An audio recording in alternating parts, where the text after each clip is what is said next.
Quando eu era mais novinha, eu era bem machinha. Eu usava roupa larga, gostava de usar camiseta de banda, não passava batom, maquiagem, nem gostava de pentear o cabelo, não dava certo com acessórios, nada. Só que os meus pais sempre me deram de tudo. Exatamente por isso eu não me sentia tão excluída, né? Só que todo final de ano, a gente tinha que ir pra fazenda do meu avô, onde reuníamos toda a minha família, os irmãos do meu pai, minhas primas e tudo. E toda vez que eu chegava lá, eu já sabia como é que ia ser, sabe?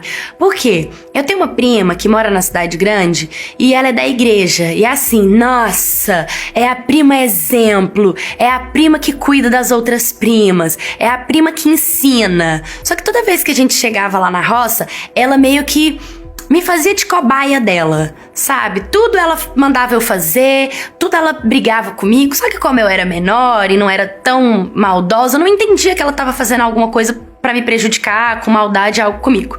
Eu lembro que teve uma vez que eu tava brincando com os garotos e ela me chamou pra poder ir numa cachoeira que tem na fazenda debaixo da minha avó, né? E eu falei, tá bom. Aí a gente foi. Chegou lá na cachoeira, ela encontrou com um menino. E ela começou a beijar esse menino, a agarrar esse menino e a ficar com esse menino. E assim, eu lá de vela, né? E eu calada. E depois ela veio do caminho da cachoeira até a fazenda, falando que não era pra eu falar nada, que se eu falasse alguma coisa ali ia acabar com a minha vida. E eu nem entendendo por que ela tava falando aquilo pra mim, sabe? Eu nem ia falar nada dela. Mas depois que ela me ameaçou, eu fiquei pensando, né? Por que ninguém pode saber assim? Aí, à noite, teve uma festinha de forró na vilinha do lado também do meu avô e da minha avó. E aí a gente foi pra essa festa, né?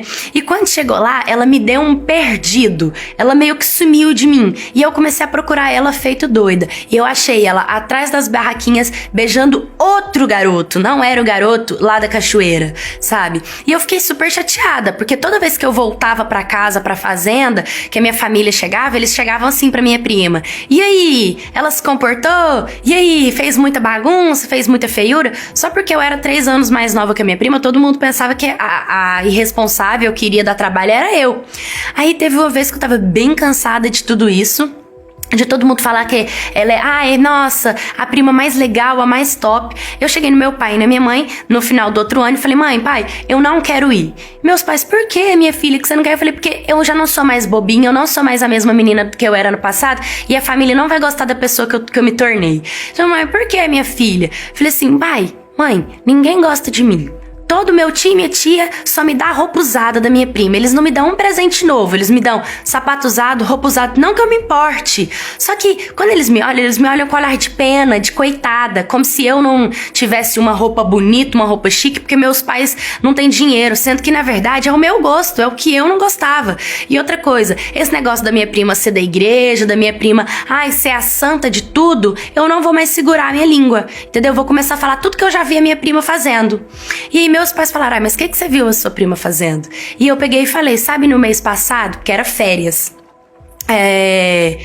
não, no meio do ano, era férias. E aí eu peguei e falei, se ela não veio pra cá, passou uma semana aqui? O senhor falou sim? Falou assim, pois é, eu entrei dentro do quarto do meu irmão e ela estava com ele dentro do quarto, entendeu? E na hora ela foi, levantou, fechou a porta, depois o meu irmão ficou me ameaçando, os dois ficaram me ameaçando e eu não aguento mais isso, entendeu? Ser a feia, a errada, a coitada, enquanto ela tá lá como a melhor prima da família e na verdade é uma safada.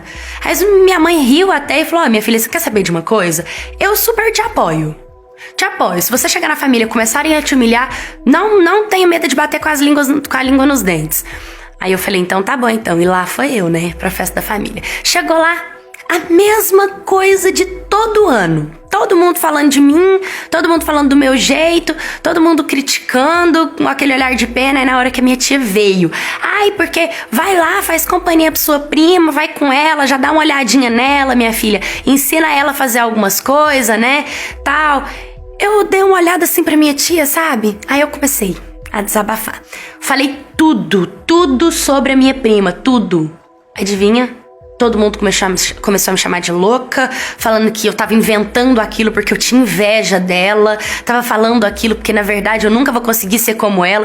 E eu, como já tava bem cansada disso tudo, falei, ser como ela? Jamais. Você acha que o quê? Que eu quero ser uma sem vergonha? Uma pessoa que finge ser o que não é? Eu prefiro ser assim, ser eu, do que ser uma falsa cristã que fala que só vai pra igreja, que não sei o quê, quando chega aqui na roça sai pegando todo mundo do setor aqui, ó, todo mundo do bairro, todo mundo da vila.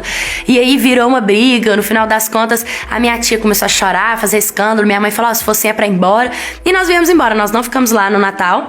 E foi muito engraçado porque no caminho, tanto meu pai quanto a minha mãe achou legal a atitude que eu tive de me defender. Porque eles me defendiam, mas eu mesma deixava eles me humilharem. Dessa vez, meus pais não precisaram falar nada. Eu mesma me defendi sozinha. Então, gente, às vezes tem prima aí que... Ai, a prima top, a prima isso, a prima aquilo. E se ela não for isso tudo que eles estão falando que ela é e estão te colocando pra baixo, estão te diminuindo, se defenda. Tenha coragem e se defenda.